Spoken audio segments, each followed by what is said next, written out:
As a Niners fan, this offseason already feels different. And not just different, urgent. You can feel it. There's this tension in the air, like the front office knows something has to change, and fast. We just watched a season where one part of our identity, something that used to define this team, completely disappeared. And now, suddenly, two separate storylines are starting to connect in a way that could completely reshape what this defense looks like next year. One move would be bold, risky even. The kind of short-term swing that could either look genius or blow up in our faces. The other? Emotional, personal. The kind of move that would light up the entire league and change the vibe of this team overnight. And here's the thing. Both of these situations revolve around the exact same weakness we all screamed about last season. Something clearly happened behind the scenes. Something that tells me this front office is not messing around heading into next year. Before we break this down, do me a favor. If you're a real faithful who truly believes this team is getting back to the Super Bowl next season, hit that like button and subscribe. This channel is brand new, and I only want real 49ers fans here. The ones who ride through the highs and the heartbreak. Let's get into the first situation, because this one is layered. During media sessions at the Combine in Indianapolis, John Lynch didn't dance around it. He didn't sugarcoat it. He flat out said, improving the pass rush is a top priority heading into the 2026 season. And honestly, it had to be. Last season was painful to watch. According to ESPN, the Niners ranked 29th in the league in pass rush win rate. 29th. The number was just 29%. That's not just below average. That's near the bottom of the entire NFL. And when you're a team with Super Bowl expectations, that's unacceptable. We all saw it. Quarterbacks had time, clean pockets, secondary exposed. And it wasn't just about effort. It was about personnel. Now yes, the elephant in the room was Nick Bosa being out most of the year with that knee injury. When he went down, the whole identity of the defensive line changed. Without that elite presence commanding double teams and collapsing pockets, the pressure just wasn't there. It's crazy how much one player can tilt the field, but that's what Nick does. And to be fair, the run defense actually held up. The Niners finished 11th in run stop rate at 31%. So stopping the ground game wasn't the disaster. The issue was clear. We could not disrupt quarterbacks consistently. That's where the rumors start heating up. The name being floated, Kayvon Thibodeaux from the New York Giants. Now this is interesting. The Giants reportedly see him as expendable because they've got depth at edge, Brian Burns, Abdul Carter, and instead of extending him, they're more open to trading him. That alone tells you something about how they're evaluating him internally. Let's talk production. He had 11.5 sacks in 2023. That's legit. That's impact production. But then it dipped. 5.5 sacks in 2024. And in 2025, just 2.5 sacks in 10 games while dealing with the shoulder injury. That's a downward trend, and you can't ignore that. There have also been whispers about effort and toughness. And as a Niners fan, that part makes me pause. Because this locker room, this culture, is built on relentless effort. If you don't bring it every snap, you don't last here.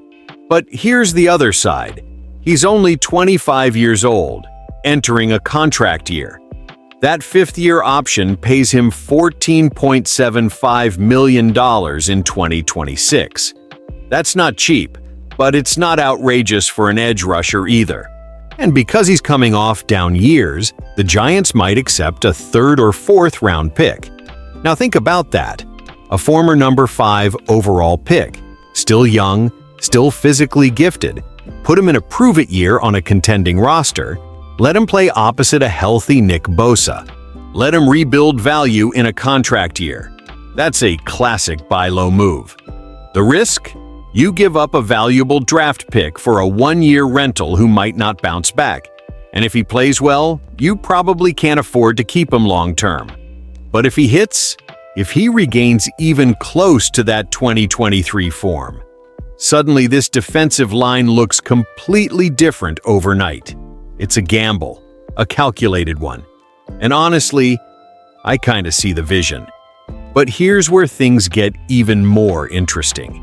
Because while we're talking about taking a chance on a younger edge in a prove-it year, there's another name being pushed out there. A veteran, a proven Pro Bowler, someone who would instantly change the energy of this franchise the moment he walked into the building. And if that second move happened, it wouldn't just be about production, it would be personal. And that's where this gets wild. Now let's talk about the second storyline, because this one would break the internet. CBS Sports' Jared Dubin came out and said the 49ers should prioritize going after Joey Bosa in free agency. Yeah, that Joey Bosa. And let's not forget why this conversation is even happening. The pass rush last season wasn't just bad. It was historically bad for this franchise. The defense totaled just 20 sacks. 20. That was the fewest in the entire NFL, not near the bottom, dead last. Dubin pointed out something that we all know but hate admitting. The Niners were 30th in pressure rate, and they desperately need help off the edge, especially with both Nick Bosa and Michael Williams working their way back from major injuries. So, this isn't just about adding depth. This is about stabilizing a unit that completely collapsed. Now imagine this, pairing Joey Bosa with Nick Bosa. That's not just a football move. That's a storyline the entire league would obsess over. The Bosa brothers lining up on opposite edges in San Francisco, managing each other's reps, feeding off each other's competitiveness. Dubin even suggested it could be a low-cost solution, a short-term fix. But let's slow down and really think about it. Joey is 30 years old. The 49ers have clearly been trying to get younger across the roster. So, on the surface, going after a veteran entering his 11th NFL season feels a little counter to the long-term plan. But this wouldn't be about the long-term. This would be a bridge. Last offseason, the Niners actually explored signing him before he ended up taking a one-year deal with the Buffalo Bills. So this isn't coming out of nowhere. There's been interest before, and production-wise, he still showed he can contribute. In 2025, he started 15 games, his most since 2021, and finished with 29 tackles, 9 for loss, 16 quarterback hits, 5 sacks, 5 forced fumbles, and 2 passes defended. That's not prime Joey Bosa numbers, but it's impactful. Especially compared to what we had last year. Here's the real question. Is that enough? And at what price? Because adding Joey Bosa would absolutely generate headlines. It would energize the locker room. It would give Raheem Morris, stepping in as defensive coordinator, a veteran presence who understands how to attack quarterbacks. But it's still a gamble. He's had injury history. He's not getting younger.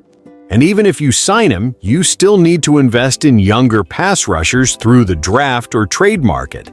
This can't be the only move. Now here's what's fascinating when you zoom out.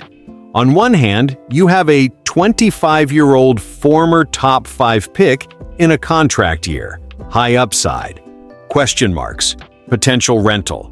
On the other hand, you have a 30-year-old 5-time Pro Bowler, proven, experienced, short-term bridge. Both are short-term plays, both are risks, and both signal the same thing. This front office knows the pass rush cannot look like it did last year. Not if this team wants to contend in 2026. When you connect the dots, these two rumors tell us something bigger. The Niners are not sitting back hoping a healthy Nick Bosa magically fixes everything. They're actively looking for reinforcements. They understand that one injury exposed how thin we really were. And to me, That's actually encouraging. It shows urgency. It shows awareness.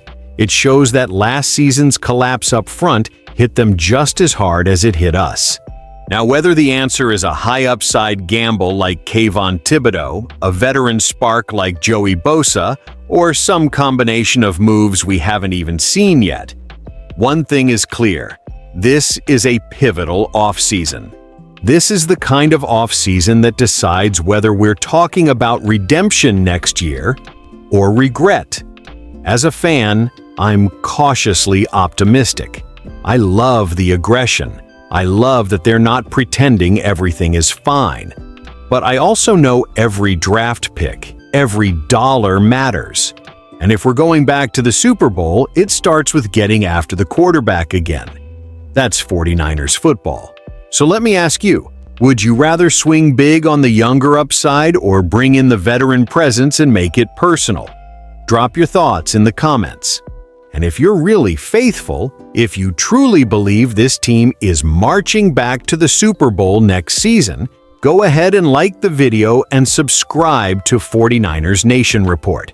The channel's brand new, and I only want real 49ers fans in here, the ones who believe.